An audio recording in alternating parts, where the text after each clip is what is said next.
Assalamualaikum warahmatullahi wabarakatuh. Bertemu di mata kuliah Web Programming 2, pertemuan 2. Di sini ada demonstrasi tugas 1.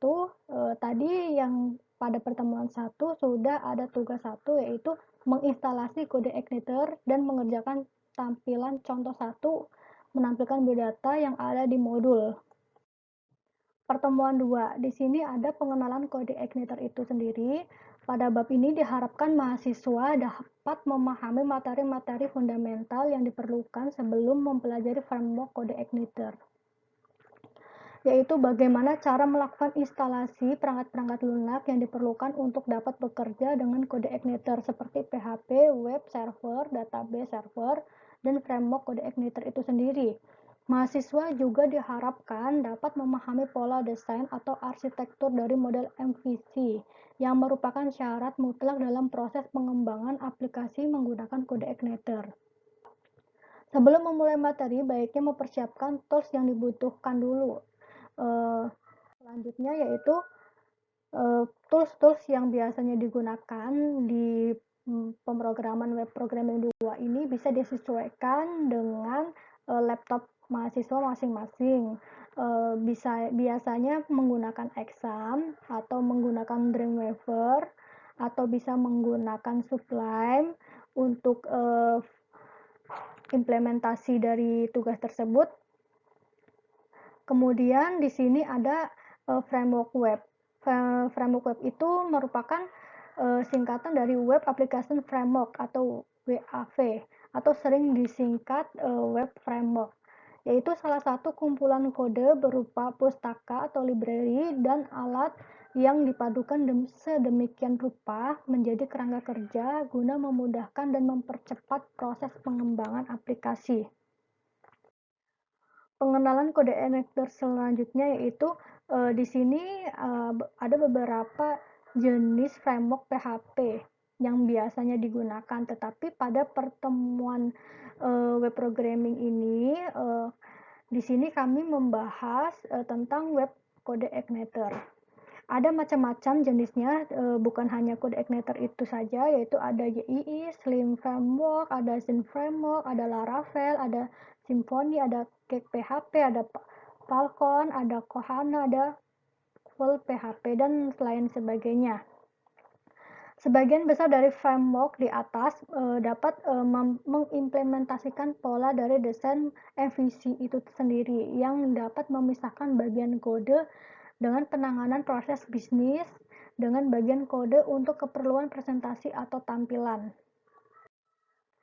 Kode igniter itu adalah framework web untuk bahasa pemrograman PHP yang dibuat oleh Rhys Ellis pada tahun 2006.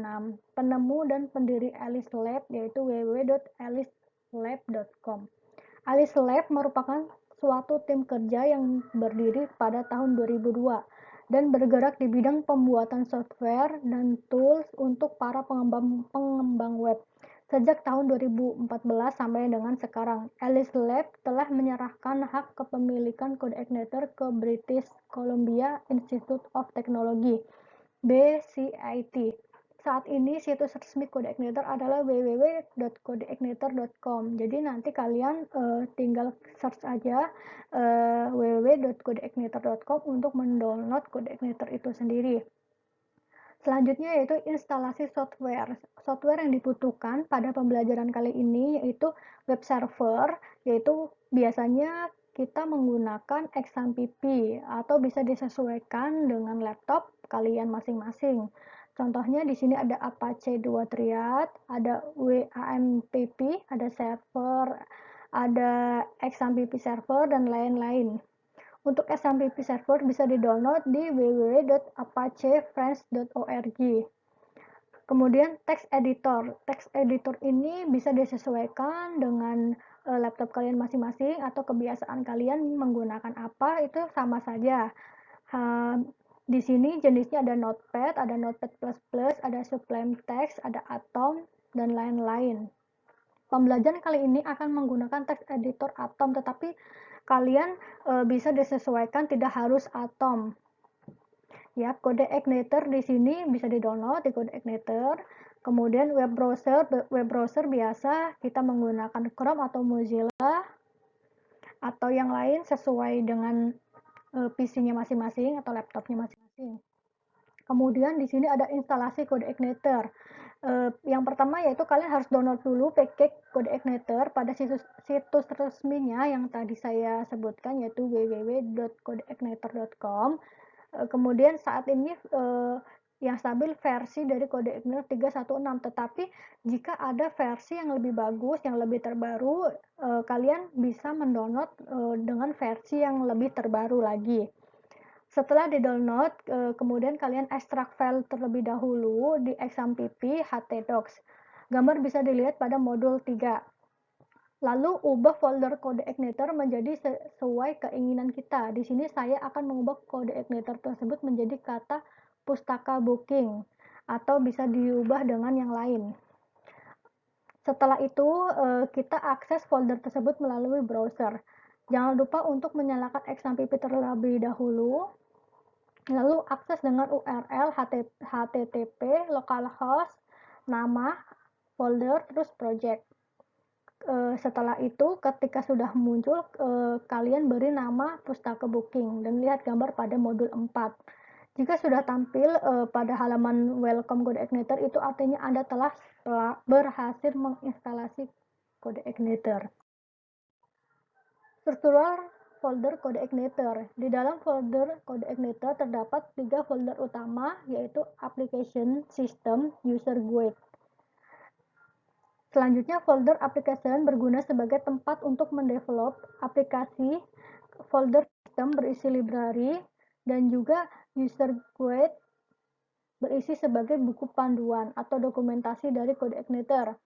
Lalu kita fokus pada folder application dan config. Semua berawal dari file routes.php. Apabila kita buka file tersebut, maka kita akan menemukan default dari controller itu yang berisi dengan welcome, yang mana default controller ini berfungsi untuk ketika user tidak melakukan atau memasukkan apapun pada URL browser, maka secara otomatis akan mencari controller dengan nama welcome. Silakan nanti melihat pada modul halaman 5. Pengenalan Codeigniter. Controller welcome ini biasanya ditemukan pada folder application controller pada file welcome controller. Tersebut dapat berfungsi sebagai fungsi index yang digunakan untuk meload bagian view atau memanggil halaman view dengan nama welcome message. Sekarang kita lihat pada bagian view yang terletak pada application view pada folder view, yaitu dengan welcome message. Contoh Codeigniter dalam menampilkan biodata bisa dilihat pada gambar modul halaman 7. Mahasiswa, di sini ada tugas lagi di pertemuan 2, yaitu mengerjakan dan mengimplementasikan materi yang ada di pertemuan 3, yaitu mengerjakan contoh 1, contoh 2, contoh 3, dan menghilangkan index.php yang ada pada modul halaman 14-15. Demonstrasi akan dikumpulkan dan dihasilnya di pertemuan selanjutnya. Tugas ini bisa disesuaikan dengan dosen yang menanggung-jawabi mata kuliah ini pada kelas masing-masing, dan video ini bisa dikembangkan atau ditambahkan oleh dosen yang bersangkutan. Terima kasih.